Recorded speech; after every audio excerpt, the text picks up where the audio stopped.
Hey guys, and welcome to some more Star Citizen. Today I wanted to talk about the F7CM Super Hornet, what it's meant for, who it suits, and a solid build for it in Star Citizen Alpha 2.1.2.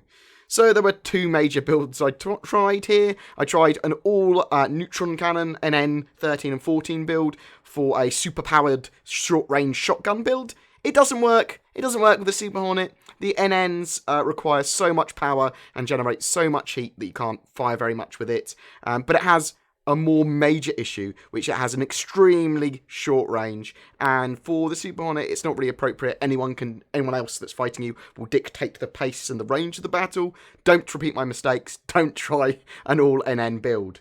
The issues with Super Hornets and Arena Commander is they're not as agile as other dogfighters, and they have quite a chunky profile too, as well as having quite a potential large amount of points worth for other pilots, so you're going to be hunted.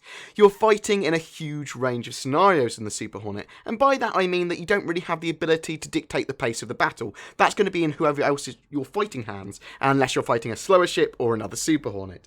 But most of the other dogfighters are going to be more agile and faster in SCM mode than you are, so you're going to be fighting on their terms. Because of that, I've gone for quite a monoboat meta multi-role build. I've gone for 3 size 3 broadsword 11s, 2 on the wings and 1 on the nose, as well as 2 size 2 tarantula 870 Mark IIs on the turret.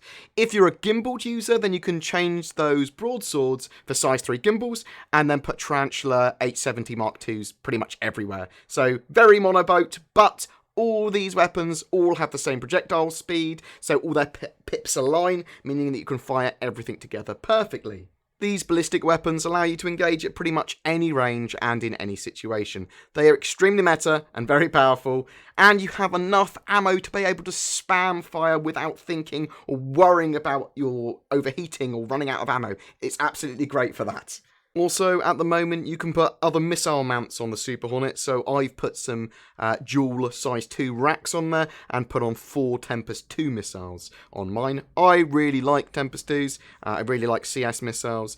Missiles aren't as powerful as they used to be, but if you want to use them correctly, they're still pretty powerful. So you want to fire them at someone that's disabled, or if you want to get a couple of seconds breathing room, or you can fire them at larger ships like a Vanguard. Missiles are a godsend in certain situations, but they shouldn't be used to try and score hits on dogfighters. If you're in a dogfight, you're probably going to be turning too much for a missile to land its hit. Now, the Super Hornet flies a little bit differently to other dogfighters. Normally, I suggest turning up your sensitivity while flying in relative mode without gimbals, but with the Super Hornet, I actually lowered mine. I was finding that I was missing and overshooting targets a lot with my sensitivity being slightly too high, like I would have in a faster, more agile dogfighter.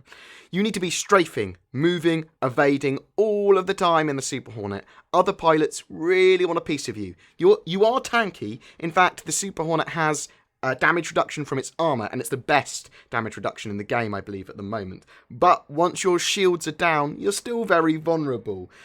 Ships will be constantly on your tail, so you need to calculate, can you kill the target you're currently on, or do you need to switch to the player that's on your tail? Because otherwise you're going to be losing your tail, you're going to be losing your shield on your rear, and you're going to be taking either massive damage or killed by whoever's on your tail. The best prey, in my opinion, for you to target are agile ships that think they can avoid your damage, like 300s, Avengers, and Mustangs. M50s are still pretty hard for me to hit, so I do try to mostly avoid them. Normally someone else will come onto my tail quite early on in a fight if I'm trying to fight an M50, so I then ignore the M50 for a second. M50s aren't going to do much damage to me. I'm a Super Hornet. Super Hornets as well are great to fight, and other Hornets, but make sure, if you're fighting a Super Hornet, who's basically your equal, that make sure they're engaged with someone else, or at the very least that you're not being engaged by someone else. Having someone on your tail as a Super Hornet is the quickest way to die, basically. It's absolute hell. Try avoiding fights with Vanguards too. So more agile threats need to be taken care of, at least before you start firing at them. The only exception to this is that if you want to fire a quick volley of missiles at them, that's fine. You'll probably land those hits with those missiles. Vanguards are basically tanks in Arena Commander. They can take so much damage, and while they're taking that damage, other ships are going to be tearing you apart. in general, when you're firing, try to aim slightly ahead of your target and turn really hard as it passes you. Hopefully the SP will allow you to gain a couple of hits on a target. You can constantly fire with this build. The best ways of engaging, though, are either jousting an enemy, so that's literally the enemy coming straight towards you and you're coming straight towards them. You're going to be able to land a lot of your very accurate ballistic weapon hits.